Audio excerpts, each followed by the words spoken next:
अब जैसे 15वें अध्याय के 4थे श्लोक में बताया कि तत्वदर्शी संत प्राप्त होने पर उससे प्राप्त तत्व ज्ञान रूपी शस्त्र से इस अज्ञान को काट कर उसके पश्चात परमेश्वर के उस परम पद की खोज करनी चाहिए। जहां जाने के बाद साधक के लौट कर संसार में नहीं आते। कबीर दंडवतम गोविंद गुरु बंधु अविबिन सोए, पहले वे प्रणाम कर नमो होए। गिरिव सतगुरु पूर्ण ब्रह्म है, सतगुरु आप अनेक, सतगुरु रंग तारा वह, या मीनन मेघ। परम पिता परमात्मा कबीर जी की असीम रजा से बच्चों, आपको अपने घर की जानकारी हुई, इस काल के लोक के षड्यंत्र का आपको पता चला। सबसे ज्यादा नुकसान आपका यदि इस जीवन में होता है वो अध्यात्म का होता है। बाकी संपत्ति संतान ये संस्कार से आपको मिलती रहती है। जो भक्ति नहीं करते और भक्ति सत्य नहीं करते, जहां तक जिस सतर की भी है तो उस सतर की भी सत्य भक्ति होनी चाहिए। जैसे ब्रह्म साधना करते हैं तो वो भी वेदों अनुकूल होनी चाहिए। तो उनकी वो वेद अनुकूल भी नहीं है। गरीबदास जी कहते हैं तुम्हारी बात वेद के खिलाफ है रे। तुम जो बातें बनाते फिरते हो इन नकली गुरुओं से कहते थे परमात्मा, तुम्हारा जो ज्ञान है यह भी तुम्हारे वेद के विरुद्ध है। चारों वेदों का सारांश श्रीमद् भगवद गीता है। इसमें तप को करने वालों को मूर्ख, राक्षस, मुझे भी दुखी करने वाले और शरीर के अंदर विराजमान शक्तियां कमलों में विराजमान तो उनको भी परेशान करते हैं, उनको असुर योनियों में डालूंगा। भक्ति कोई बच्चों का काम नहीं है, एक जीवन का सौदा है। सबसे बड़ा सौदा ये है, परमात्मा की कृपा से आपको इस सौदे के करने का सही तरीका मिला। पूरा सतगुरु मिल गया, संपूर्ण अध्यात्म ज्ञान मिला। कभी विचार करते हो आप बैठ के कि बातों में ये क्या हो गया? प्रारंभ में इतनी रुचि नहीं होती जितनी अब आपकी बनती जा रही है। क्योंकि बच्चे प्रथम कक्षा में जब पढ़ते हैं तब उनका भाव कुछ और ही होता है। धीरे धीरे वो उस क्लासेस में पहुंच जाते हैं तो उनकी लगन विशेष हो जाती है। अब आपकी लगन विशेष होती जा रही है, आपका दिमाग, आपकी बुद्धि विकसित हो गई है। इसलिए आप कोशिश करते हो कि ज्यादा से ज्यादा समय भगवान की सेवा में, सुमरण में और सत्संग। जैसे अब परमात्मा की कृपा से दास ने आपको मालिक की महिमा बतानी शुरू की है, इसमें भी आप तो बहुत अच्छी रुचि ले रहे हो। तो इससे सिद्ध हो गया कि आपको ये समझ आ चुकी है कि किया जाता ये काम है। बाकी तो मजबूरी है, वो तो ना करेंगे तो तुरंत दिखाई दिया नुकसान बना होगा, और इसको नहीं करेंगे। अब इस अध्यात्म ज्ञान से पता चलता है कि ये ना करा था कति सत्यानाश हो जाएगा, कितने योग्य नहीं रहेंगे। तो ये ज्ञान से ही सारी बातें होती हैं, और ज्ञान सतगुरु बिना नहीं मिलता। गुरु बिन का न पाया ज्ञाना, जो तो था हो चढ़े किसाना। गुरु बिन वेद पढ़े जो प्राणी, समझन सार रहे ज्ञानी। एक बात ये सिद्ध हो जाती है कि अभी तक गुरु किसी को प्राप्त नहीं था। यदि प्राप्त होता तो ये ज्ञान पहले होता हमारे पास। और जिन महापुरुषों को ज्ञान हुआ उनकी किसी ने सुनी नहीं। आदरणीय गरीबदास साहिब जी, मेरे पूज्य गुरुदेव जी, तो उनकी किसी ने सुनी नहीं।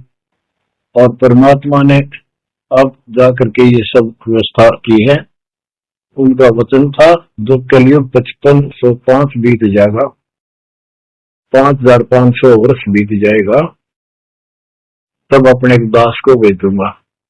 गुरु बिन काऊ न पाया ज्ञाना, जो तो था वो सड़े किसाना। गुरु बिन वेद पढ़े जो प्राणी, समझे न सार रहे ज्ञानी।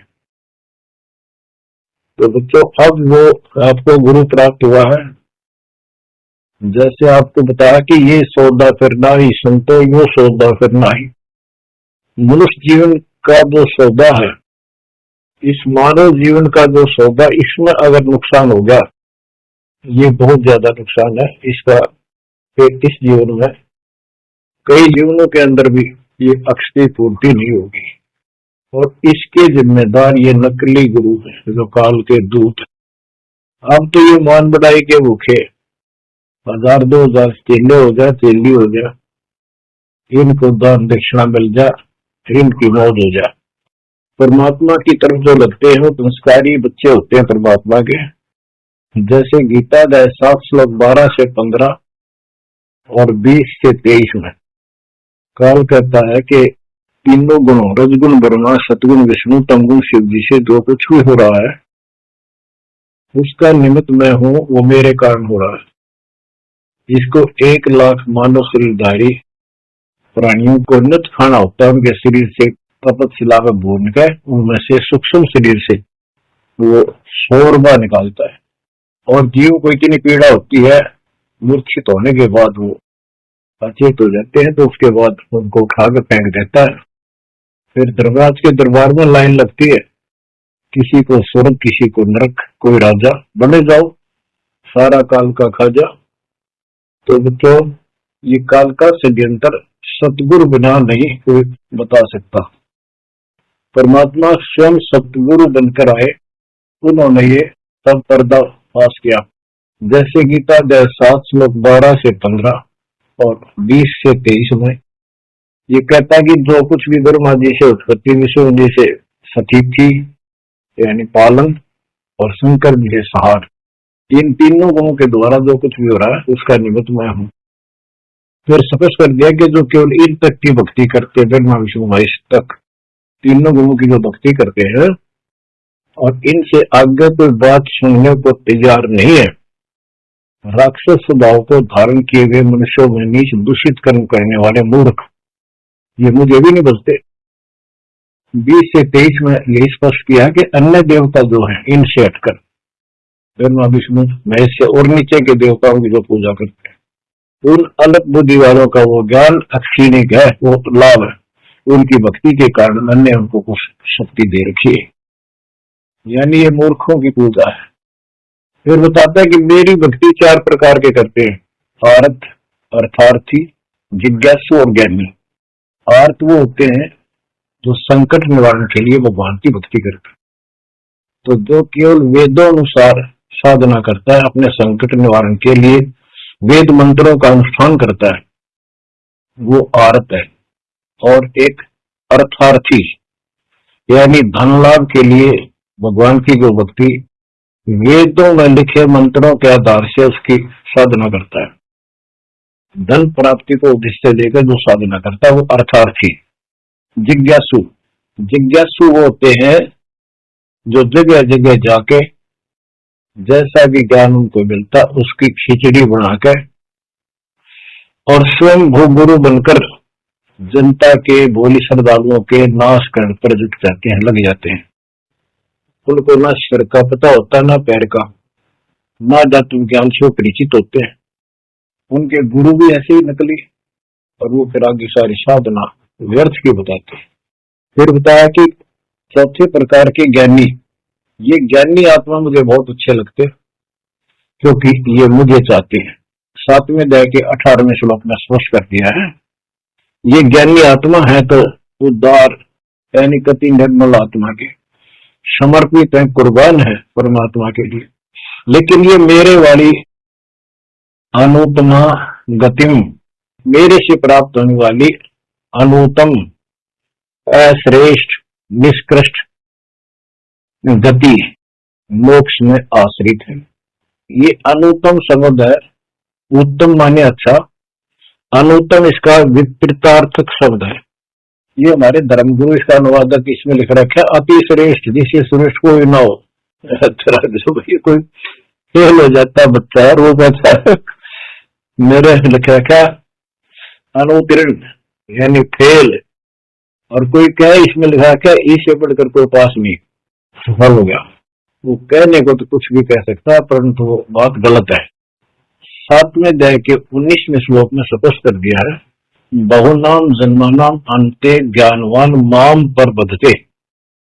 ये ज्ञानी आत्मा भी अनेकों जन्मों में तो ऐसे ही गलत साधना करते रहे नीचे की, किसी अंत के समय में कोई ज्ञानी आत्मा मेरी भक्ति करता है, बस कोई। और वासुदेव सर्वमिति सहमात्मा सुदुर्लभ है। जो गीता कितना पवित्र शास्त्र है, कितना अनमोल ज्ञान इसके अंदर है। जिसने इसका अनुवाद ठीक से नहीं करना आया और उन्होंने अनुवाद कर दिया, ये तो और सत्यानाश कर दिया, अर्थों का अनर्थ करके जनता में भेज दिया। उस आधार पर सब आश्रित होकर के बस उस अच्छे ज्ञान को गलत बनाकर पेश किए गए को सत्य मान लिया। अब ये स्पष्ट कर दिया है कि जो संत, जो महात्मा गुरु ये बताए कि वासुदेव है क्या, डेफिनेशन ऑफ वासुदेव। वासुदेव ही श्री कृष्ण को कहते हैं। वासुदेव तो वेदों में लिखा है, श्री कृष्ण जी तो द्वापर में पैदा हुए। ये वासुदेव के पुत्र थे, एक नाम था एक व्यक्ति का। वासुदेव का अर्थ होता है बच्चों, जिस परमात्मा की सत्ता सबके ऊपर हो, चक्रवर्ती, सर्वव्यापक, अनंत कोटि ब्रह्मांड का स्वामी। और जो ये बताए कि वो वासुदेव ही सब कुछ है, यज्ञों में प्रतिष्ठित करके उसको मूल रूप में इस रूप में पूजा जाता है। वो सारी सृष्टि का रचनहार है और सबका पालन करता है, सबका धारण पोषण करने वाला वही है। जीव को मुक्ति दिलाने वाला, पाप कर्मों का नाश करने वाला वही है। केवल उसकी भक्ति करो। ये खुद गीता बोलने वाला कहता है कि 18वें अध्याय के 62वें श्लोक में, अर्जुन तू सर्वभाव से उस परमेश्वर की शरण जा, उसकी कृपा से ही तू परम शांति को, सनातन परम धाम को प्राप्त होगा।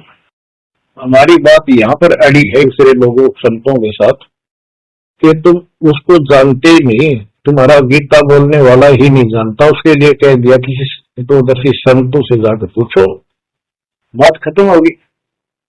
तो ये ऐसा ज्ञान देने वाला संत सुदुर्लभ है।